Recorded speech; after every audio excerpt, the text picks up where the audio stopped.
ئەحمەد شەرع بەعسێکی عەرەبی و خزمەتکاری ڕۆژئاوا لە بەرگی ئیسلامدا لە نووسینی سۆران حەمەڕەش. ماوەیەک لەمەوبەر بابەتێکم سەبارەت بە ئەحمەد شەرع نووسی لەگەڵ ڤیدیۆیەکدا. ئەوەی کە ڕای چڵاکاندم ئەو داکۆکیە بوو کە زۆر تاکی کورد لەوی دەکرد.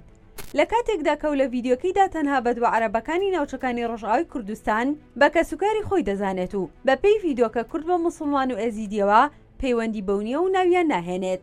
دەشێ هەڵەی وا ڕووبدا و کابرا عەرەبچێتی بۆ ساتێک باڵی بەسەر قسەکانیدا کێشا بێت. بەڵام جارێکی ترم عەرەبە ڕەگەزپەرستە سەلماندی کە ئەو خاوەنی هیچ بەهاوبیر و بڕوایەک نییە جگەل لە درێژکراوی هەمان فکری عەرەبی بەعسی پێشوو. ئەو لە ڕاگەیاندنێکی فەرمیدا جەژنە فەرمیەکانی وڵاتەی دەستنیشان کرد. ئەوەی کە مای سرنجە لە کۆی 13 جەژنی ئەو وڵاتە 4 جەژنی کریستیانەکان و 4 جەژنی ئیسلامی بوو. لای من ئەوە هەنگاوێکی زۆر مرۆڤ دەستانەیە گەرشتی تری لەگەڵدا بووایە، بەڵام بە دوور و نزیک ئاماژەی بە نۆرۆز نەکردووە.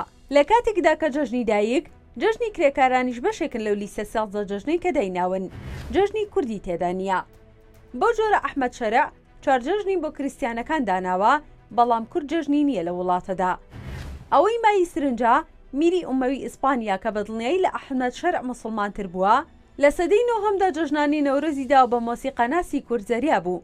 بنەماڵی ئومەویەکانی ئیسپانیا جەژنی نەورۆزیان لە ئیسپانیا گێڕاوە، کەچی لە سەدەی 21دا بەعسێکی ڕیشپان دێت و لە تورک خراپتر دژی جەژنێکی کوردی دەبەستێتەوە. جابا ئەو ڕێک لە مێژوو بدەینەوە. لە ساڵی 1960دا ئەو کات سووریا بەدەست خەلیفەی فاتمیەوە بوو. ڕۆمی بێزەنتی فاتمیەکان لەناو سووریادا شەڕێکی گەورەیان کرد. شەڕەکە بە نزیکەی یەکلابەوە بە براوی ڕۆمە بێزەنتیەکان. ئالەو کاتەدا کە سەرکردەی گەوری ڕۆمەکان پێی وا بوو جەنگەکە کۆتایی هاتوو، لە چادرەکەیدا جلی سەربازیدا کەند و ویستی بحەوێتەوە، سەربازێکی کوردی چاونەترس بە ناوی ئەحمەدی کوڕی ئەژدەهاک بە تەنها ڕووی کردە سەرکردەی ڕۆم و دەستبەجێ کوشتی. بەو جۆرە دۆڕانی کردە سەرکەوتن بۆ فاتمیەکان و بۆ دایانساڵە و چیرۆکە وەک ئازایەتی ئەو سەربازە کووردا وەک ئەفسانە لە ناو ڕۆم و ڕۆژەڵاتدا دەگێڕایەوە. ئالە وڵاتەدا کە ناویان ناوە سووریا، نزیکەی 150 ساڵ پێش سەلاحەدینی ئەیوبی لەو پەڕی سووریا لە نزیک دەریا قەڵایەکی مەزنی ئەو وڵاتە ناوی قەڵای کوردان قەلعەتل ئەکراد بوو. دواتریش کە خاچە فەڕەنسیەکان گرتیان هەر بەناوە کوردیەکە پێیان دەگوت لێکرات. ئەمڕۆ عەرەب کردوێتی بە قەڵای حوسن، هەر لەو شوێنەدا کە پێش ئیسلامی سوپای کوردی ناوی هاتووە کە لەگەڵ ڕۆمدا شەڕی کردووە. ئێستاکەم عەرەبانەکە لە بیابانەکانی سووریاوە هاتوونەتە وڵاتە و هەموو ڕۆژێک ئیسرائیل هێرشیان دەکاتە سەر و ئەمان گوڵیان تێدەگرن. سەرڕای ئەوە کێنێشتەی جووەکاریش بۆ یەکەم جار لە دیمەشق دەکەنەوە و ڕابەی یوسف حەمرا لە ڕۆژی 19/2/2025دا لەژێر چاودێری و پاراستنی ئەحمەد شەرعدا لە شاری دیمەشق نوێژی خۆی دەکات. ئەگەر ئەمان درۆزن نەبوونایە، خۆنوێژی کریستیان و موسڵمان و جوولەیەک شاردا چ زیانێکی هەیە بۆ کۆمەڵگا؟ بەڵام چەتە بەکرێ گیراوەکانیان کە بۆ تورک کارەکەن هێرش دەکەنە سەرگەڕەکە کوردیەکانی حەلەب. ئالەبێدا سەردەمانێک باوەباپیرانی و کوردانە بەرامبەر ڕۆم شەڕیان کردووە.